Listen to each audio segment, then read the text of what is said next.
विपक्ष अपने पैरों पे कुल्हाड़ी मारने का काम कर रहा है। जब वो झूठ बोलता है कि कुछ नहीं किया, क्या 80 करोड़ लोगों को राशन नहीं मिल रहा क्या? ताकि समझ में नहीं आती, विपक्ष के देखने में नहीं आती, जनता देख रही समझ रही, इसलिए विपक्ष को झूठा साबित कर रही है हमारे देश की जनता।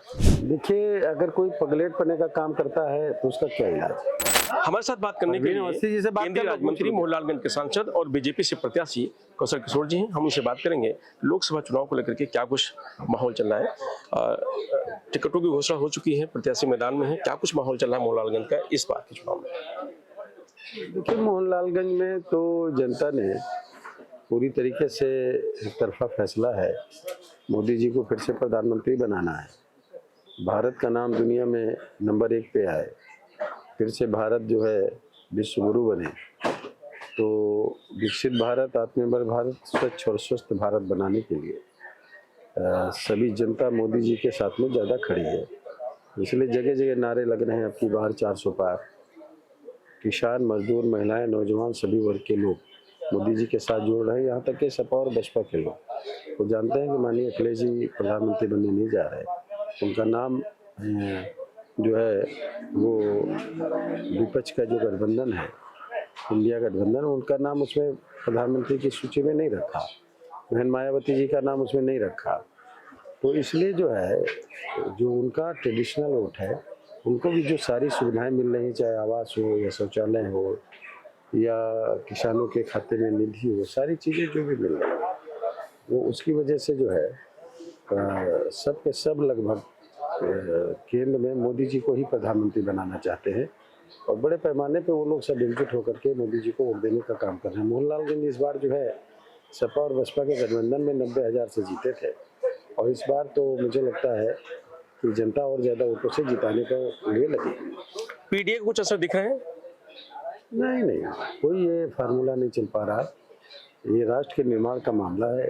दुनिया में चीन से बेहतर, जापान से बेहतर, अमेरिका से बेहतर, रूस से बेहतर भारत कैसे बनेगा, उसके लिए हमारी सरकार काम कर रही है। विपक्ष लगातार ये कह रहे हैं कि बीजेपी ने कुछ नहीं किया, सिर्फ नाम बदला है और सिर्फ उद्घाटन किया है। तो इसको लेकर किस तरीके से आप लोगों को समझा पाएंगे? विपक्ष अपने पैरों पे कुल्हाड़ी मारने का काम कर रहा है। जब वो झूठ बोलता है कि कुछ नहीं किया, क्या 80 करोड़ लोगों को राशन नहीं मिल रहा क्या? 55 करोड़ लोगों का इलाज नहीं मिल रहा क्या? 10 करोड़ महिलाओं को गैस सिलेंडर, चूल्हे नहीं मिले क्या? 12 करोड़ किसानों के खाते में पैसा नहीं जा रहा क्या? तो किसान नहीं जान रहा क्या? जान रहा है। और 3 करोड़ महिलाओं को लखपति दीदी बनाना, 4 करोड़ लोगों को आवास दे दिया, 2 करोड़ लोगों को और आवास देना, ये सारी चीज़ें विपक्ष के समझ में नहीं आती, विपक्ष के देखने में नहीं आती, जनता देख रही समझ रही, इसलिए विपक्ष को झूठा साबित कर रही है हमारे देश की जनता। आरक्षण को खतरा दिखाई दे रहा है, कह रहे हैं कि संविधान बचाओ और आरक्षण बचाओ और देश बचाओ, बीजेपी को हटाओ।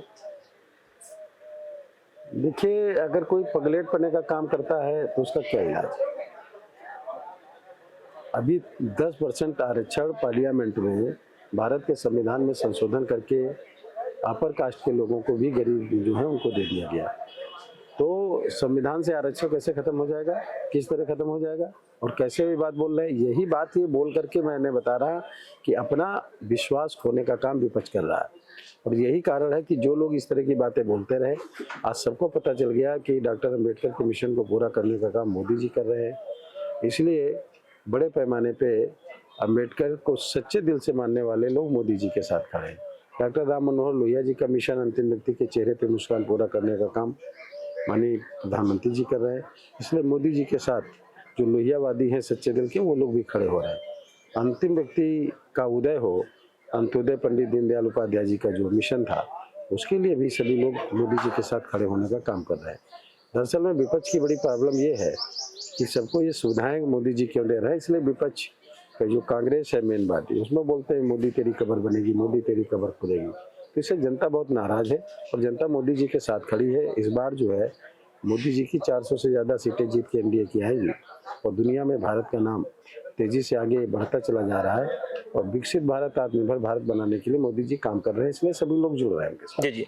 आर.के. चौधरी जी कहते हैं कि आप मजबूत प्रत्याशी हैं, आप अच्छे इंसान हैं, सारी चीजें हैं, लेकिन इस बार आर.के. चौधरी जी अपनी जीत का दावा कर रहे हैं कि 2 साल उनको जनता ने मोहनलालगंज की मौका दिया और इस बार हमें मौका देगी। 2 बार वो पहले बार लड़े थे बीएसपी से, तो 1.5 लाख वोट से हमें जनता ने जिताया था। सपा और बसपा गठबंधन पिछले बार था तब 90,000 से जीते थे, 1,80,000 वोट बढ़ के हमको मिला था। अभी रही बात गठबंधन उनकी फिर से इंडिया गठबंधन की, हाँ। हाँ, तो इंडिया गठबंधन से चुनाव जरूर लड़े, लेकिन पिछले बार कांग्रेस से लड़े थे तो मात्र उनको 60,000 कुछ वोट मिला था, पूरा 61,000 भी नहीं था। इसलिए जो गठबंधन है विपक्ष का, उसका कोई वजूद नहीं रह गया है, खत्म हो चुका है। एनडी गठबंधन एंड गठबंधन हो गया है और जनता उनकी तरफ मोबिलाइज नहीं हो रही है। दावेदारी करना अलग बात है, ये तो रिजल्ट बताएगा 4 जून को जनता किसके पक्ष में खड़ी है। सर बीएसपी इस बार अकेले ताल ठोक रही है ना, बीजेपी के साथ है ना इंडिया गठबंधन के साथ है, तो ऐसे में बीएसपी को लेकर क्या कहें?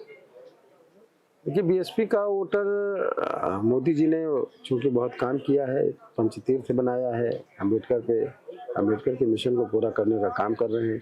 जो सुविधाएं हैं उसमें सबसे ज़्यादा सपा और बसपा का जो मतलब गरीब तबके का आदमी हो, किसी समाज को उसका लाभ मिला है, मिडिल क्लास के लोगों को लाभ मिला है। इसलिए सब लोग एक ही बात भूल गए हैं कि अम्बेडकर का मिशन मोदी जी पूरा कर रहे हैं, योगी जी पूरा कर रहे हैं। इसलिए उनका वोट भी बड़े पैमाने पे भाजपा को ही मिलेगा, कमल पे मिलेगा। धन्यवाद। तो ये तो कौशल किशोर जी, इनका साफ कहना है कि इस बार भी भारतीय जनता पार्टी की पूर्ण बहुमत की सरकार बनने जा रही है। रजनीश यादव, लोकमत, लखनऊ।